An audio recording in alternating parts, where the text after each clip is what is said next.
In 2010, Sam Weinberg asked a 16-year-old student what skills were necessary for history instruction.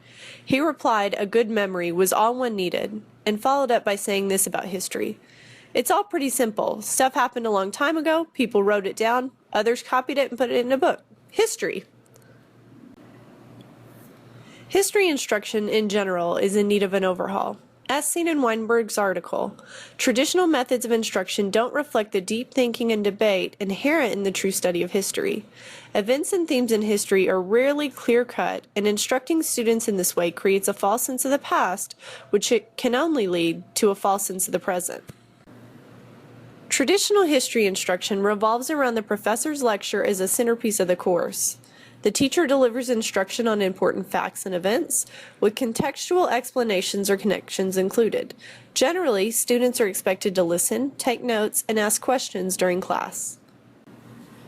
Recent research by educators indicates that lecture is not the best mode of conveying information to ensure student learning or to exercise critical thinking skills. Professor Eric Mazur at Harvard University explored these themes with his physics students to find that they had not learned at a deep level from his highly engaging animated lectures. The sources used in traditional history courses also pose problems. When historians research the past, they rely on a rich collection of primary sources to temper the secondary sources available. However, many history classes simply rely on a single textbook for information. There may be limited opportunities for students to explore primary sources in a supportive, structured environment. Many history classes focus on factual information and recall. Thus, the instructional emphasis is on the memorization of major events, people, and dates. This approach results in a broad, shallow treatment of the subject, geared towards coverage rather than depth. Further, social and divergent perspectives on events become rare points of focus in history classes geared towards coverage. Real practice in history looks nothing like the classroom. In place of lists of facts or original documents and artifacts, no one is lecturing to a historian about what happened. Historians are digging through the archives, analyzing documents, corroborating those with existing secondary sources, and determining the answers for themselves. If we, as history teachers, want engaged students capable of thinking critically about the past, present, and future, then our instructional methods must change. Students will never be able to think independently if we continue to spoon-feed them content. Our instructional methods must better reflect student needs. Human-centered design is an approach that puts the needs of the users first. The designer creates based on what they learn about problems experienced by their users. History teachers can put human-centered design methods into practice in their own classrooms with just a few changes in their planning and thinking. If we apply human-centered design to education, the teacher would consider the needs and problems of students in order to design their lessons. We know that primary source documents are the lifeblood of historical study. However, students typically struggle with reading and interpreting documents that are hundreds of years old. They also have difficulty finding them and using them to create an argument. But content issues are not the only focus we have in our classrooms. Students need help with digital and collaboration skills as well. The Partnership for 21st Century Learning indicates that today's students need chances to collaborate, adaptable and authentic learning focused on inquiry-based, rigorous activities. So what if history classes turned into a place where students behaved as historians do? Rather than being told what to think, students explore primary and secondary source documents in small groups. As in professional practice, students would work to explore topics of interest and answer burning questions with the support of the professor as needed. Let's consider an example of a human-centered design approach to history instruction. Our first problem is that students have difficulty with primary sources. The key to understanding these sources is to have background information.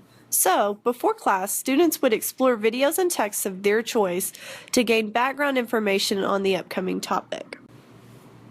For example, let's say we are going to create a lesson on Reconstruction. Students could study a variety of sources on Reconstruction before coming to class. There are numerous free videos available on sites like YouTube and the History Channel. If a student prefers to read, there are websites such as OpenStax or Digital History that provide free information. Upon arrival to class, the teacher introduces the topic and provides context to get the class started. Doing so provides the big picture of the time period being studied. Any questions or areas of concern can be addressed during this time.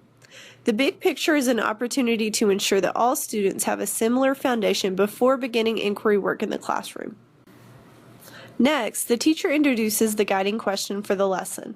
In our case, this lesson is from a Stanford History Education Group document-based question asking students, were African Americans really free during Reconstruction?